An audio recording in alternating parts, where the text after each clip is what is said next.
Greetings, everyone on the interwebs, on sci fiction, Facebook, sci fiction SW Star Wars page, our YouTube channel at sci fiction official, sci fiction on Twitch, and at sci fiction on Twitter. We're going to be bringing you a guest here shortly, the next few minutes. His name is Randolph Allen.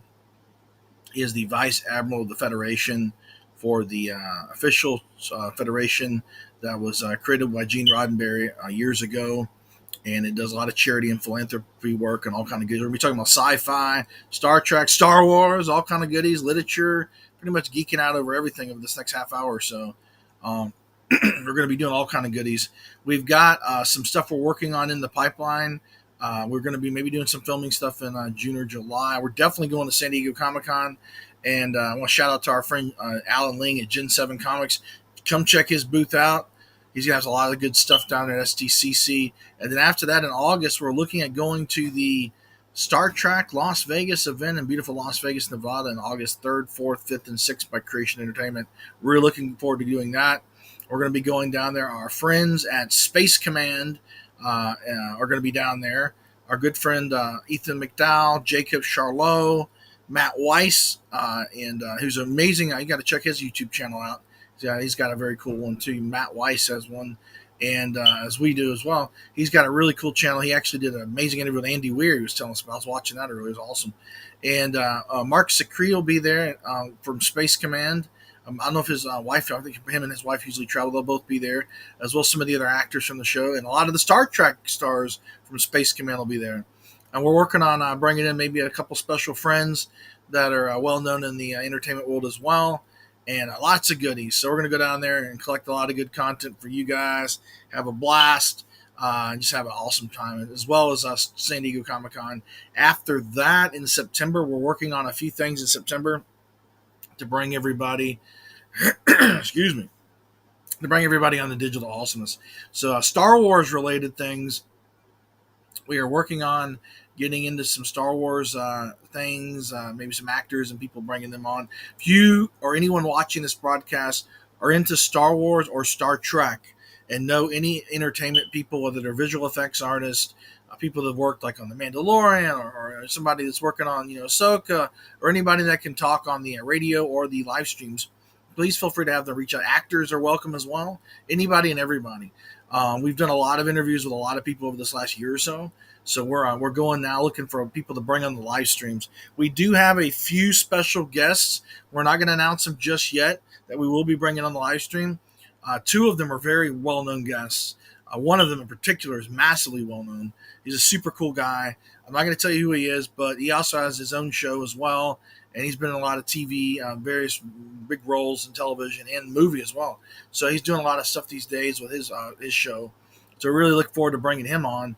And the other guest deals with more voice actor. I'm not going to tell you who it is, what it is, but it'll be awesome. So we'll bring them on the show. And we're looking at also doing some live streams for some of these events, like San Diego Comic Con, the Star Trek event in Las Vegas as well. So we're going to be bringing on Randolph here shortly. Any news updates we do, let's share the screen just for a brief moment here on scifiction.com. So we have at scifiction.com, we have the site here. We're working on a few more features on the site, but right now we have the article for Marvel's Secret Invasion, which is more or less inspired by classic espionage noir.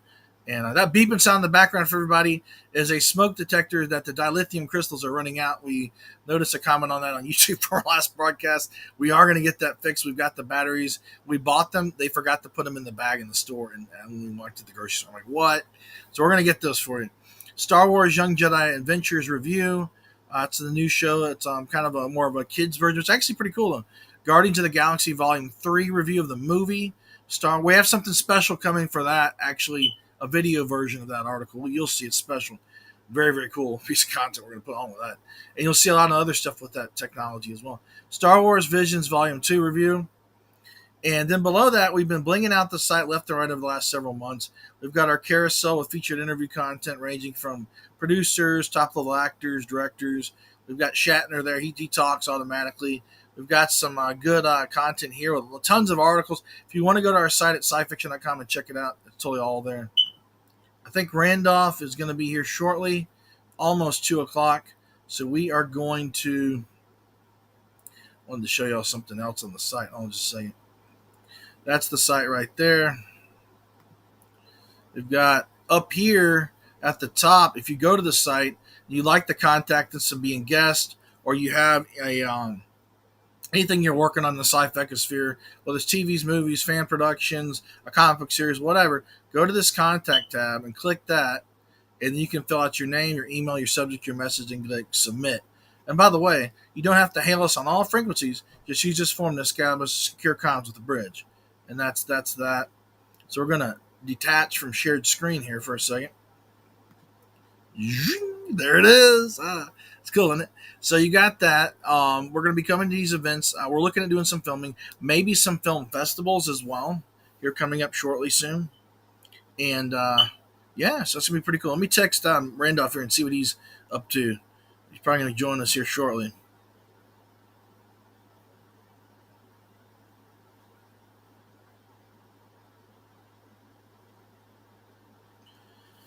There we go. Awesome. So yeah, we're going to be doing that. We're looking for anybody watching this broadcast. We are looking for potential sponsors and partners to partner with for sci fiction. If anyone would like to be a partner or a sponsor, especially a sponsor, we can get with you some due diligence on that.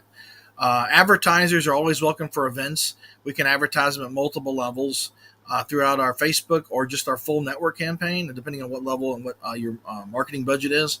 We can do a lot of good things for your event as well as covering it, doing full camera, on-camera coverage of all your guests, doing montage, filming segment, anything and everything you need, moderation of panels if need be, whatever you need. We've got a full variety of list of topics and things we can bring to you. But yeah, if you're looking at if you really got a good, decent marketing budget and you want to do like a 6-month or a 12-month, hit us up. I think Randolph is on the in the waiting room here. Let me bring him on here. Hold on just a second.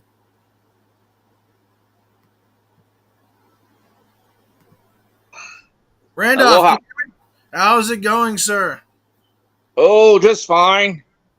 Very good. Yeah, I just got a lot of stuff. We're going over all the tidbits of all the events and things we're going to be doing here upcoming. Let me put your link there on the site. There it is.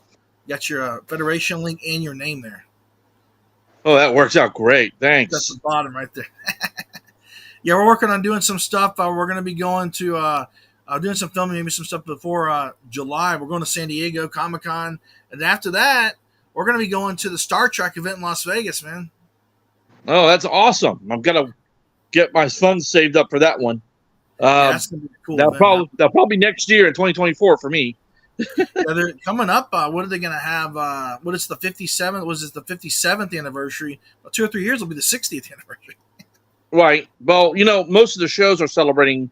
It's going to be 57 for the whole franchise, but everything from Next Gen and now with the later shows, they're all getting anniversaries. So we got about 15. Was it 10 shows out there now? Mm-hmm. That are rapidly filling up our Trek space. So that's pretty awesome, actually. Yeah, they got movies they're talking about too. You got a Section 31 movie.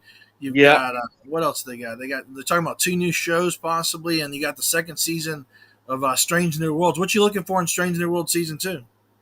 I'm hoping to see more about the Cybox storyline because they hinted at that at the they hinted at it in Strange New Worlds 1. And that's a good lead into some stuff to Star Trek 5, Right. So that'll be something. Yeah. So I am looking forward to that, and maybe the continued development between T'Pring and Spock. Yeah. I mean, I saw some pictures that they did with Chapel and T'Pring, mm-hmm. So there might be a hint of something developing there. They also brought in Kirk, Paul Wesley's character. Yeah, they're going to treat him as a reoccurring character. I don't think he's going to be crew at this point, but he definitely will be. He's definitely going to be reoccurring, so we get to see the segue into Kirk more than anything else. That'll be super cool. What is this Star Trek Picard season 3? What'd you think about it? What are your thoughts on all that goodness? That was pretty. That was Picard in itself has always been the love song to the love note to next gen, but I think season 3 actually did a really good job on it. The one of the things I'm looking at is how it will become. Hopefully, legacy will come off of it, because they put a lot of background work into this. Big kind of like the same petition thing for that that Discovery too. did. Well, they did a lot of Discovery. When Discovery brought in Pike, everyone wanted a Pike series, and now there's a Pike series. So there's now the fandom has just gone wild with the fact that they want to see a 7 of 9 series. Yeah. She's in with command legacy. of the Enterprise now. So. Yeah, the Enterprise G. Spoiler. G. Yeah, we have to say formerly the Titan A, now the Enterprise G. Rechristened. Right. Rechristened and refabricated Shangri-La class. Okay. Yeah. It's a Shangri-La class. It's a fan design. It's great. It's wonderful, and it's now canon. We call it a Neo Constitution. Yay! Yep. Neo Constitution class sergeant. That's awesome. We're going to talk about Star Trek. What are you looking forward to for like Lower Decks? You've got a lot of other stuff going on in Trek 2. And not to mention, there's got this big writer strike going on. What are your thoughts on that? Do you think that's going to affect a bunch of stuff? Or? Yeah, it is. And I'm going to tell you that this has all happened before. Second season of Star Trek of Next Generation was during a writer strike, much like this one. And to be perfectly honest, they if you hear the arguments on this is a righteous discussion, because these are people who are working on series television, but because they're not going into network television, they're going into streaming services and related industry, which is the future of mass media anyway. They're not being compensated for that.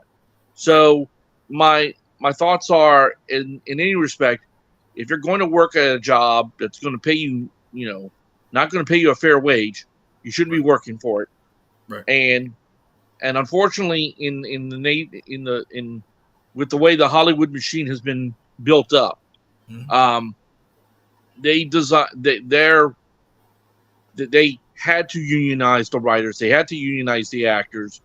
They needed to get protections in, because, in the early development of the industry, there was a lot of abuses, and now today, those unions do offer some level of protection that you cannot find in a government resource or from the studios that are setting these things up.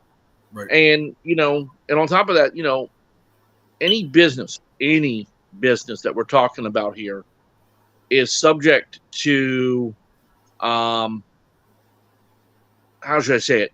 Subject to a bottom line.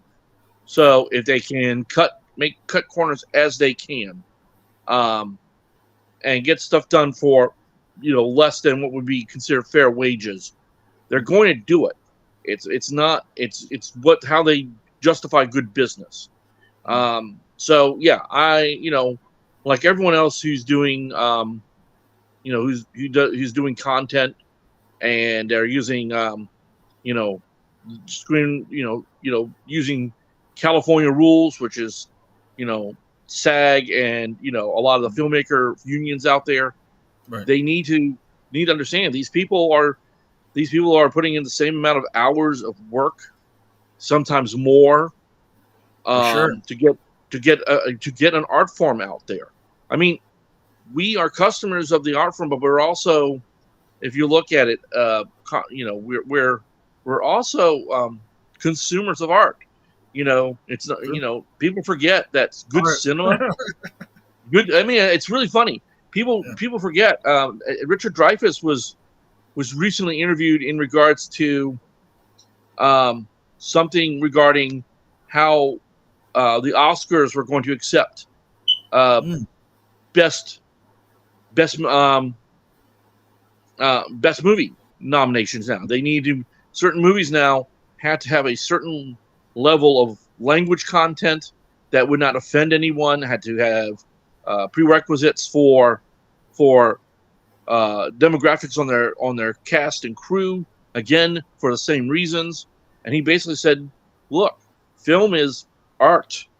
and art is free expression. And if you look at art, it's free expression. Then that's free speech. And whether it says something that offends one crowd or another is beside the point. And it goes right back to the screenwriter, to the Screenwriters Guild. I mean, these guys are working. They put in hours. I mean, they have writers on the set of these films working in trailers, okay, waiting to hear when the when someone doesn't like a line, or can they change a line, or can they rewrite the script, and it's not, and when you're working on television series like Trek, they will tell you in Trek, especially if you talk to the actors, they will read the script. They will not only read the script, they will rehearse the script, and then when they finally get in front of a camera and they start actually acting and realizing that the actor wants to say it a certain way, they have to call a guy in the back room to basically say, can we make this minor change to the script? Right. So got some questions here coming in.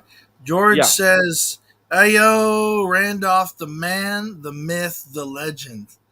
And we've got Shama Colvin says, she's new here on the network. What's the topic? I told her writer's strike, Star Trek TV shows, and she said thank you. So there's some comments there for you. Oh, I can see. I've seen them roll by. You can see those. That's right. Yeah, you got me there off the through the screen and everything. It's all really cool. It's very cool. So yeah, my goal, and look, a lot of Trek actors are behind the writers. A lot of these Trek actors have either written or directed or produced. So they've kind of done their duty behind the camera as much as they've done it in front of the camera. Yeah. So, if they're not getting paid as long as my basic argument is, if they're not getting paid their fair wages, they need to get paid their fair wages. Just like if they were doing a television production for network television or writing copy for movies, right. That's just that simple. If they're not going to do that, then, they deserve the strike, and because it's a guild and they pay dues into that, they're getting some pay out of it. They're just not getting their just compensation for work. Right. Well, what do you think? I mean, it's going to probably affect all the franchises, especially streaming services like Star Wars and Star Trek and everything else. How long? I mean, how long did it last in the next gen era of the writer's strike? Can you see it being? It only lasts. Well, the writers, now keep in mind, next gen was syndicated back in the day, so many of the writers that were coming in were basically working off of networks or other studios. So they were pretty much just like doing. They would write a draft, and then whoever was in the bullpen would basically tweak the script in accordance to how the producer wanted it versus a director versus something to that effect. So this is where we get to see a lot of our favorite writers, like Ronald Moore and I'm trying to DC Fontana and I'm trying to figure out a lot of them. Yeah, they all cut teeth in that bullpen when they were just interns, and and when they finally got themselves out into where they're showrunners and producers, like Alex Kurtzman, new showrunner, right? Yeah. Well, Alex Kurtzman's it's a good example. Kurtzman had cut his teeth on a lot of things with J.J. Abrams in the past. So he's got a long, and Robert Orkey. I will point out both of these guys. These guys have got long careers with J.J. Abrams, and they've done their own projects as well. Robert Orkey actually did a great Transformers series. I loved it. Oh, yeah. Right. But people didn't realize that. And Alex Kurtzman had done his fair share of work. But the thing is that when they got behind the 2009 movies and stuff, with J.J. Abrams leading the charge on that, the overall issue that I probably saw with that was that not enough lip service was being paid to the fandom. I mean, they tried. There's no question that they tried with the Easter eggs, but the best script out of the J.J. Abrams era was basically Beyond. I because like that movie a lot. Actually, it's yeah, a great movie. because we now have these characters that are more or less fleshed out.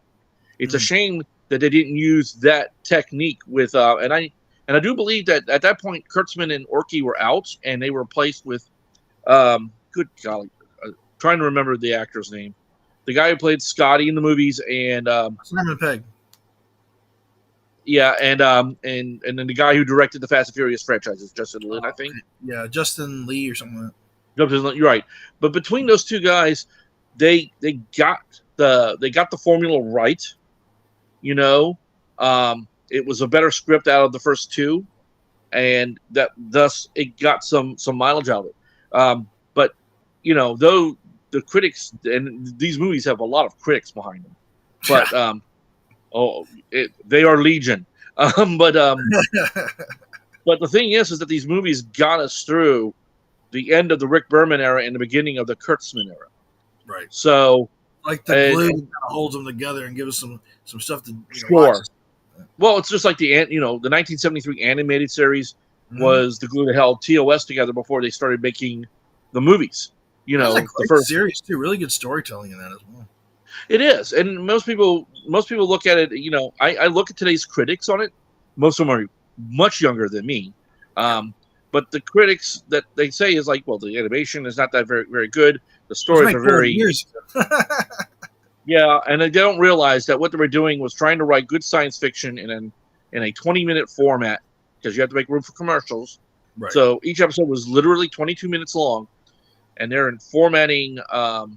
Some of these are legendary scripts that have been retooled for Trek. Like D.C. Fontana, people like that writing for it. Yeah, I mean, they had Larry Niven translate one of his Kazinti stories over. They had, again, D.C. Fontana. She wrote a great script called for Yesteryear, which actually I think won a television Emmy for Walter a good Koenig as well wrote a script, I believe, or two for the yes, The Infinite Vulcan. Unfortunately, it was not the best episode out of that, but he did. And that was Walter Koenig, who was not even considered to be an actor for the series. At least was allowed to write for it in the writers' room. Which is cool. What's the scoop on that? Yeah, it's cool. Yeah, but what is the scoop on that? What was the reason why they didn't bring it? It's a good question. Well, first of all, it's an animated series, and they had to do cast. They couldn't pay everyone all the same money. So, like for instance, the first two people they hired of all the people for the entire script was for the animated series was Jimmy Doohan and Majel Barrett, because not only could they do the voices of both Scotty and Chapel respectively, they did pretty much every other male and female voice in the show. Really? So they were all the recurring actors. Very few times did they go. So then they hired on Shatner, Nimoy, and DeForest Kelly because they wanted their voices there. Those were the recognizable voices of the show. And then finally, it took the power of Nimoy to basically say, it's really great that you've made new characters and let Jimmy and Nimoy, I love it. let Jimmy and Majel do those voices. But we want to show, most people want Nichelle Nichols back because she's Uhura, and most people wanted George Takei back because he was Sulu. And of course, he made the argument that this is for diversity's sake, but that same argument could not go to Walter Koenig because just face it, Walter Koenig was an American trying to play a Russian. So so their best bet was to deal with this the only way they knew how, which was to get Nichelle some lines, give George some lines, and let them do their roles.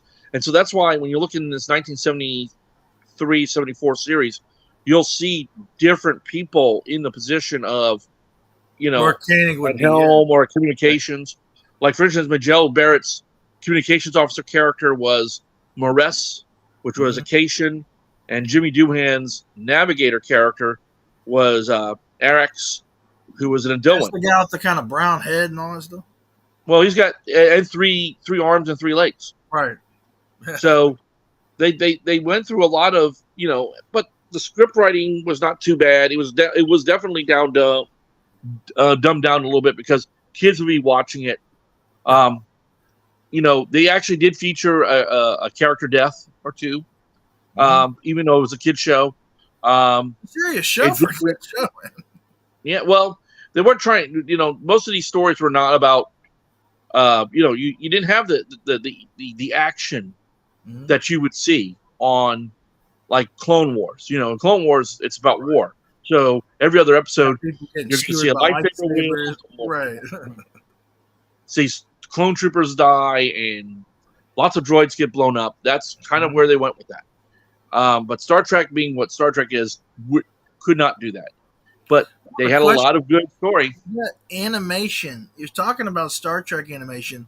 I just saw on news update the other day they're going to be doing a Babylon 5 animated movie or something like that. What are your thoughts on that? Well, that's good because that means if they want to reprise a character or two, they don't have to worry about makeup or CGI to fix it. And you can have people that sound like the other actors that are passed away still be in there and stuff too. Well, what I'm thinking that is now, from what I've heard on the rumor front about Babylon 5 is, first of all, it's a retelling of the story. So JMS, J. Michael Straczynski, for those who don't know. Straczynski. Right. Yeah. He basically just took his old stuff, dusted it off, and freshened it up. So this will be not Babylon 5 of the 20th century. It'll be Babylon 5 of the 21st century. So it's probably going to be a reboot. Okay. And it'll probably, because it's David Michael Straczynski rewriting it with a good, strong fan base behind it, as opposed to when it first came out. I can easily see how that will be the next best iteration of it. Right. What about the Star Wars stuff? What are you looking forward to in that? They've got a lot of stuff that was dropped at Celebration and in the CinemaCon out in Las Vegas. Oh yeah, I saw that. Give me a second here. Hey, all right. Yeah. I need a little water here. Oh yeah. Hydrate up, man. It's like Mad Max. You always get me talking about stuff. You get me rambling like a brook or a road. I don't know. Anyway, so let me get on so the new Star Wars. First of all, to know about the new Star Wars stuff is to talk about some of the past Star Wars stuff, like the wrap up of the Mandalorian what was the other one I was watching not so long ago? Yeah. Okay, so the wrap up of the Mandalorian, that was my big one, and the Bad Batch. Yeah. So we got the Bad Batch leading into the Empire, which will probably see some connective tissue between Bad Batch and Andor. I'm eagerly waiting for the next season of Andor. That's gonna be awesome. I believe. Did you hear the news that they dropped today about Andor? No. Tony Gilroy, the writer, is no longer associated with the show. Okay, probably because of the writer's strike. Right. So they'll probably.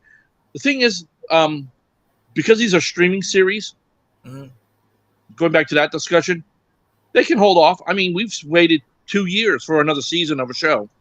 True. Mandalorian is a great example of it. Yeah. So I'm not at all surprised that they're going to lose writers, they're going to drop like flies for a while, right, because of contracts and so forth. But at the same time, that's the thing. If we're losing writers because of this, we're probably going to see shows being pushed back. But my guess is that he probably wrote a majority of the scripts already. Right. And Disney's got backup writers to flesh it out a little bit. A lot of backup stuff with that company. Well, yeah, Disney is not one. Disney's like any other studio. They're not going to suffer fools gladly. That's why they write a lot of their contracts the way they do. So you just can't have. That's why. Take a look at the Marvel Cinematic Universe. I believe Robert Downey Jr. and Chris Evans and Scarlett Johansson and Jeremy Renner all probably had contracts that said, okay, we will do X amount of movies and maybe a show, but we will renegotiate later on. So that was the phase 1, phase 2s that we were looking at. And since then, Disney has locked down on that a lot more. That's why we have one last Indiana Jones movie. Oh, one more good one. One more. I'm looking forward to that. But I'm also looking. But the thing is that this is not completely a Disney production. It's a Lucasfilm, yes, but Disney doesn't have a full say on it. But the reason being is that it's going to get harder and harder to wrangle in Harrison Ford for the role as he's getting older.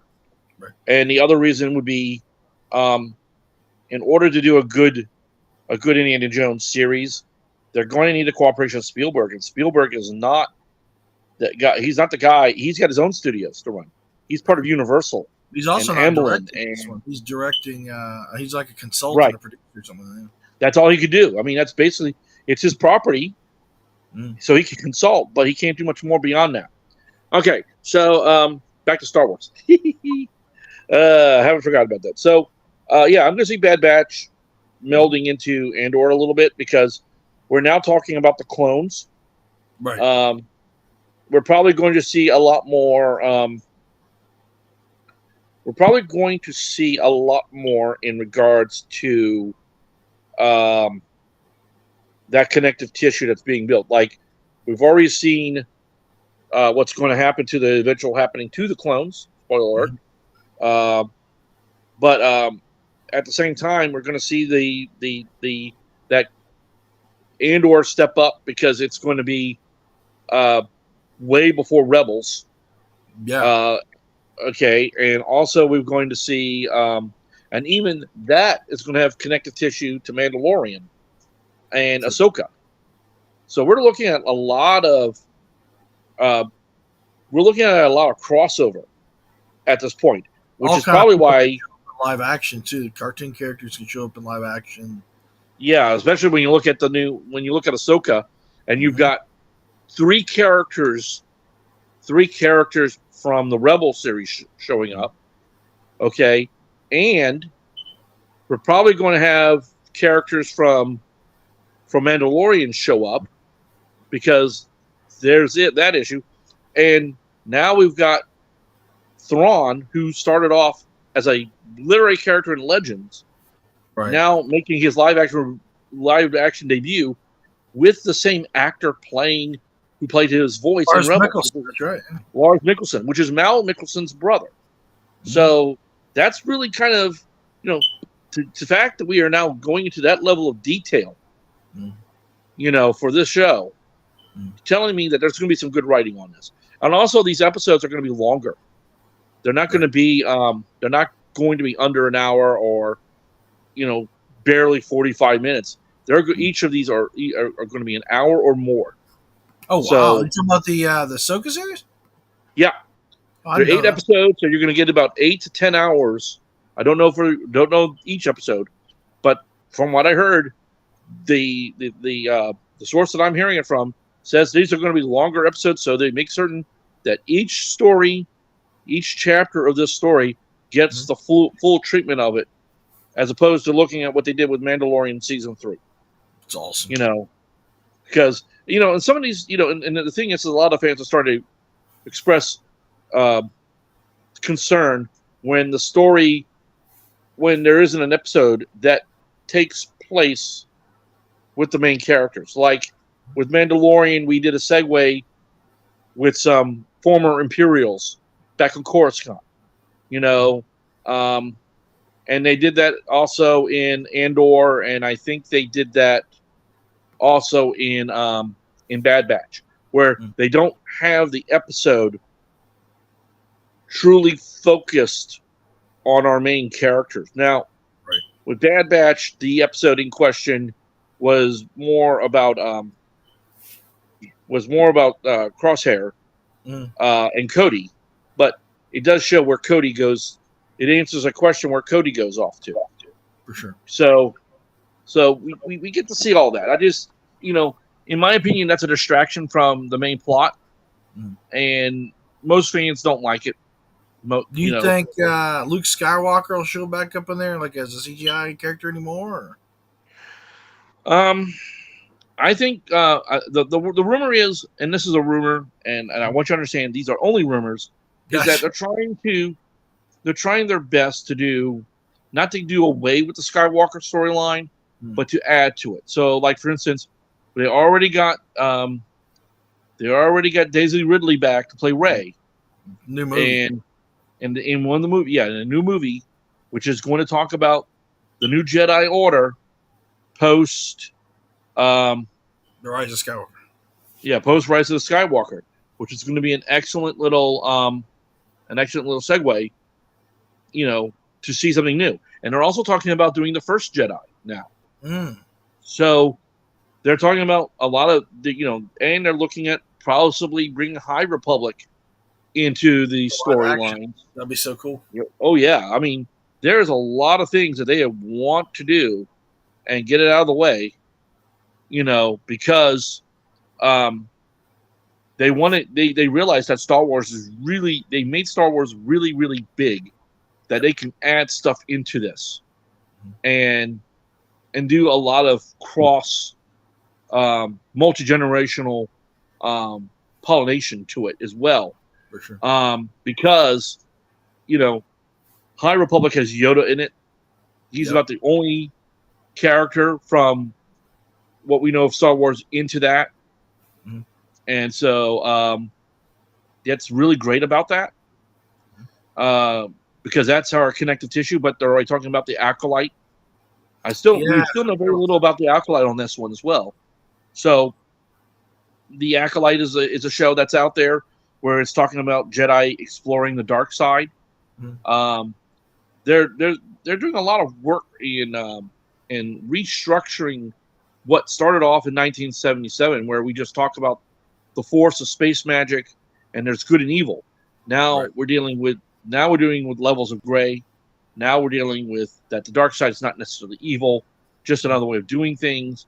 So I can see, with Ahsoka, where they show the trailer and they show these orange lightsabers, there's been lots of discussion about the color orange. Yeah. And also, because the High Republic lightsabers, a lot of those Jedi wield a yellow lightsaber. Yellow, yeah. And these are colors that had different meanings in Legends, but now they're trying to give them a refined meaning in canon.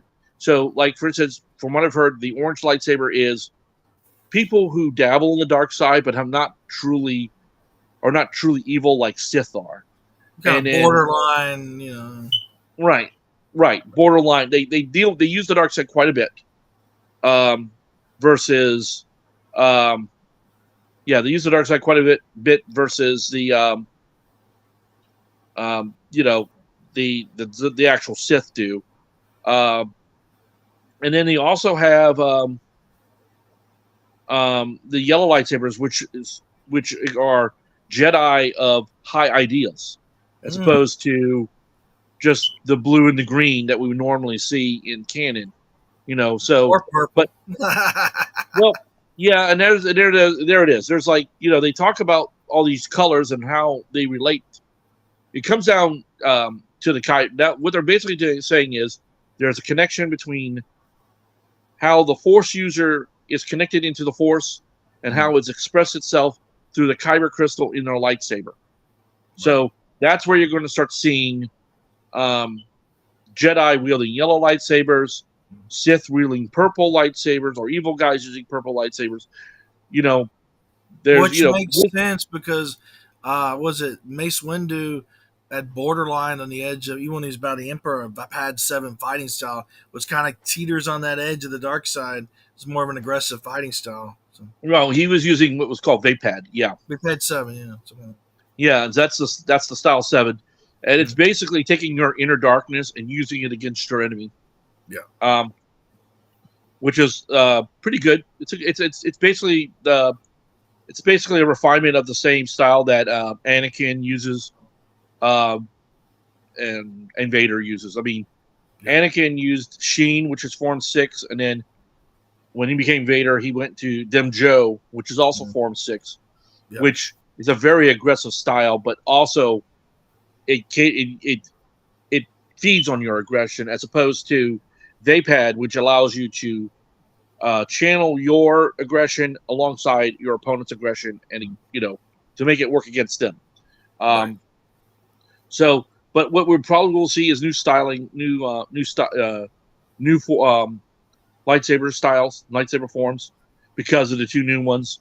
What is it? Jedi Survivor, which is the new video game. Yeah.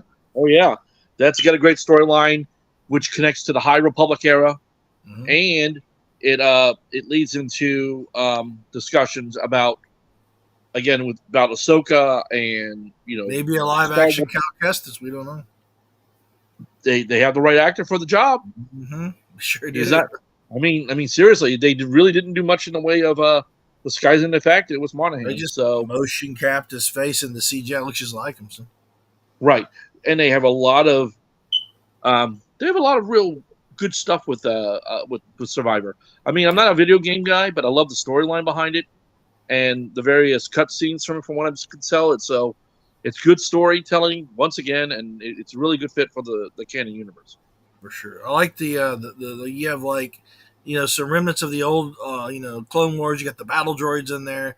You can battle big creatures. You got Imperials, and that little droid he has is awesome too. So yeah, well, I mean, again, it goes back to the overall tapestry of what we're seeing with Star Wars. I mean, one episode of Mandalorian, and they are in a city full of droids, and we see an Imperial protocol droid. We see an Imperial R2 unit. And then you see the B1s and B2s in down below. I mean, we got a tapestry on it, and also some insight on droid culture. That's something the bar scene in Amanda. Yeah, right, that bar scene. They tell you, well, we're only here to socialize, but we were created to help people. We want to keep helping people. So droids rebelling and trying to kill people is a bad thing. That's a good storyline. Was there droid rebellions in Star Wars universe? Yes. But again, right now, that's like in Legends where they've had most of those stories. Right. Well, I wanted to talk to you a little bit quick about one or two other topics. The Federation. Let's talk about that for what kind of stuff you're working on now for charity work and stuff like that. Well, right now it's chapter to chapter, but we're prepping for hurricane season down here in the South, because that will be our next round. The guys out west, we're starting to focus on the wildfires.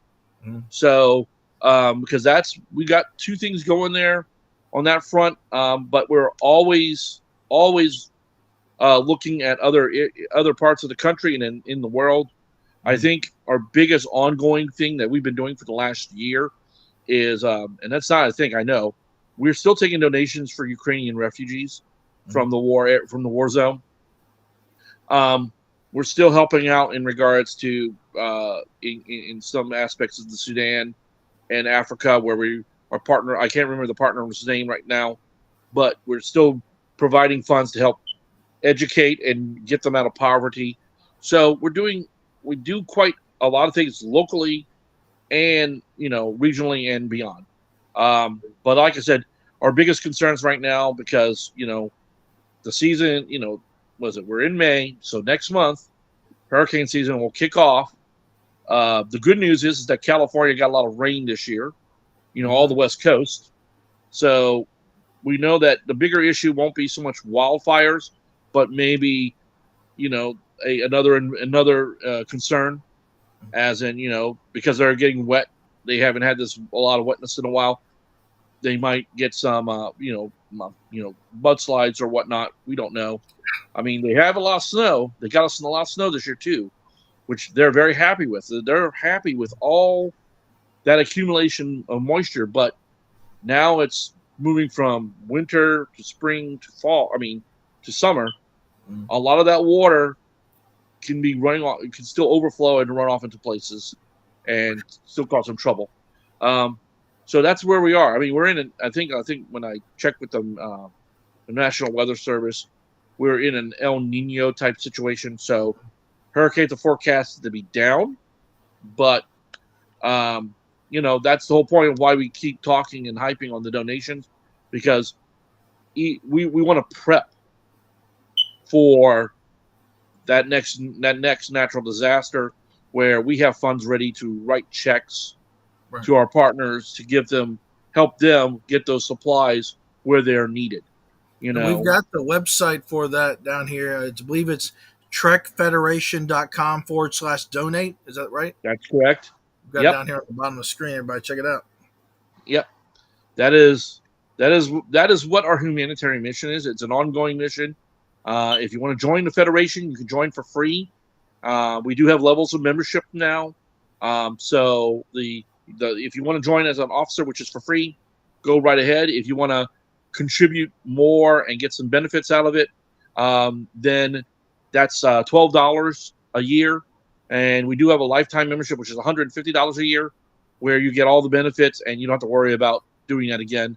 And some of those benefits is discounts through Working Advantage. Let me see, and discounts at our merch store, because we do have one. Mm-hmm. Plus, we have other resources like if you want to, you get your own email with the trekfederation.com behind it. Pretty cool. And basically, it's an Office 365 account when you join. So a lot of things that are handy and help out. And if you want to do more than just be a member of the Federation, we're always looking for people who want to step up and help us with either the volunteerism side of things, the fandom side of things, mm-hmm. building a new chapter in your area that you don't have one.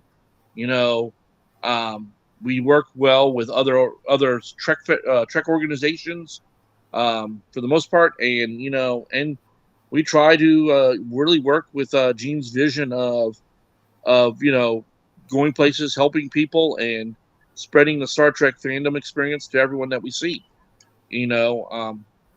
That's what makes us a little bit different from everyone else, and something we want to keep going. Keep going and doing for the rest of the as our club exists. It's awesome. Can't beat that, man. Well, Randolph, I want to thank you for joining in on the broadcast. We'll bring you in sometime here soon as well. Is there any, right quick before we end the broadcast, is there any one or two upcoming events you're going to be at here shortly? Or we're going to be doing my ship, the USS New Orleans, will be at Affinity Con in Burlington, Mississippi, in June. That's at the Stennis. It's at the Stennis Flight Center. Yeah, it's at the Stennis Space Center at their Infinity Center. It's a really great place to go if you're in Mississippi. It's a privately funded science center on the NASA reservation. They have like an Apollo Saturn V rocket sitting down there on there, a mock-up of a lunar lander, a mock-up of the a mock-up of the interior of the ISS. So they got some cool stuff for a space junkies. When is the dates on that? I believe June 6th. Let me check my calendar. I have a calendar here. Very cool. So give me a moment. Work, darn you, work. Okay, there we go. All right. Let me see. Calendar. All right. Let me see here as it's popping up. And we'll do this. Okay. InfinityCon is June 3rd. Okay.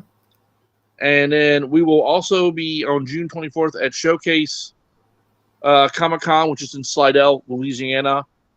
Okay. Okay. And let's see here. That's June 24th? Yep.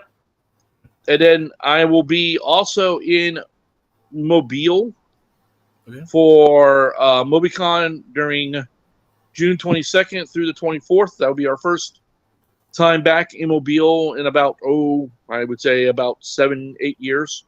Yeah.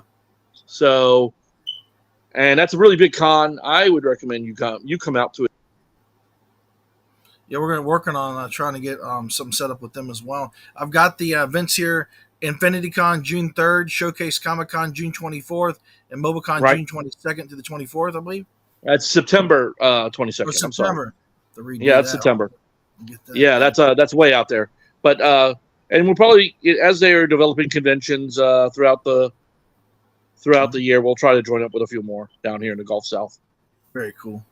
Well, Randolph, I wanted to thank you for joining in. There is corrected. There it is, September for Mobicon. You have a beautiful day and live long and prosper, brother. You too. Take care. Peace, man.